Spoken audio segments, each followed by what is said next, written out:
प्रिय विद्यार्थी नमस्कार। आज हम कक्षा 7 के गणित का चैप्टर है राशियों की तुलना, उसके बारे में पढ़ेंगे। सबसे पहले हम पढ़ते हैं कि तुलना का अर्थ क्या होता है। तुलना का अर्थ होता है कि दो राशियों के भार में कौन सी भारी है, कौन सी हल्की है, कौन सी वस्तु है वो तेज़ गति से चल रही है, कौन सी वस्तु धीरे चल रही है, किसके पास सेब ज़्यादा है, किसके पास कम है, किसकी ऊंचाई जो है वो ज़्यादा है, किसकी ऊंचाई कम है। जैसे यहाँ चित्ते की गति ज़्यादा है, आदमी की गति कम है, तो दोनों के बीच में हम ये तुलना करेंगे कि कौन सी चीज़ अधिक है, कौन सी चीज़ बड़ी है। तुलना करने के लिए हम अनुपात का प्रयोग करेंगे। अनुपात को हम इन दो बिंदुओं से दर्शाते हैं। जैसे भाग का अपना चिन्ह होता है, गुणा का अपना चिन्ह होता है, इसलिए अनुपात का अपना चिन्ह। इसको मैं ऐसे लिख सकता हूँ A अनुपात B।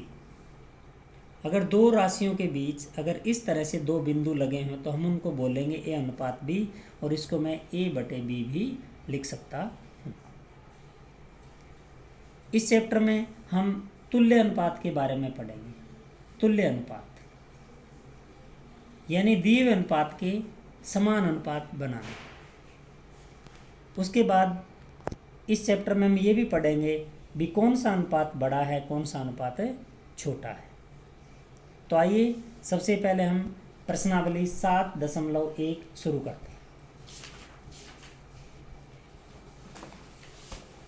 7.1 एक्सरसाइज का पहला सवाल अनुपात ज्ञात करना है। इसका ए पोर्शन है। अनुपात ज्ञात करने से पहले बच्चों एक बात आप ध्यान रखेंगे कि जो दो राशियां आपको दी हुई हैं, दोनों राशियों का जो पीछे मात्रक जो लगा होता है वो सेम होना चाहिए, एक जैसा होना चाहिए। उसके बाद उनको आप अनुपात में लिख पाएंगे। जैसे पहले पोर्शन के अंदर जो है वो 5 रुपये और 50 पैसे के बीच में आपको अनुपात बताना है। 1 रुपये है, 1 पैसे है। सबसे पहले हम दोनों को जो है वो या तो दोनों के रुपए बनाने हैं या दोनों के पैसे बनाने हैं। तो हमें पता है कि 1 रुपये के अंदर जो है वो 100 पैसे होते हैं। हम 5 रुपये को पैसे में बदल लेते हैं, 500 पैसे।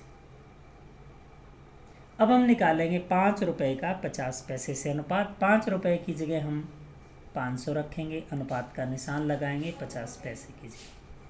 अब हम एक शून्य से शून्य काटेंगे, 5 एकम 5, और 50 को जब 5 से काटेंगे 10, यानी हमारा आंसर आएगा 10:1। 10:1। अब हम इसका बी पोर्शन करते हैं। 15 किलोग्राम का 210 ग्राम से, यहाँ पर भी 15 के पीछे किलोग्राम है और 210 के पीछे ग्राम है। अब हमें पता है कि 1 किलोग्राम में 1000 ग्राम होते हैं। तो सबसे पहले हम 15 किलोग्राम को ग्राम में बदलेंगे 1000 से गुणा करके, तो 15 किलोग्राम बराबर आ गया 15000 ग्राम। अब हम अनुपात ज्ञात करेंगे।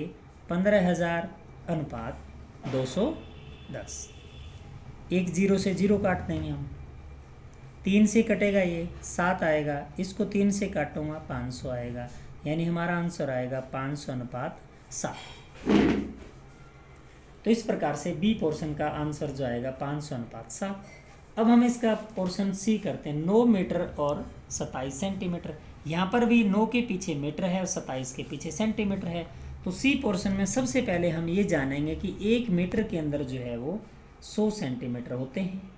अब 9 मीटर को हम सेंटीमीटर में कन्वर्ट करेंगे तो 9 को 100 से गुणा करेंगे, यानी 900 सेंटीमीटर। अब हम अनुपात ज्ञात करेंगे 9 मीटर का 27 सेंटीमीटर से। 9 मीटर की जगह आप 900 रख दीजिए, अनुपात का निशान लगा दीजिए, और 27। अब हम इसको 9 से काटेंगे पहले, 9 3 27, 100, यानी 100:3।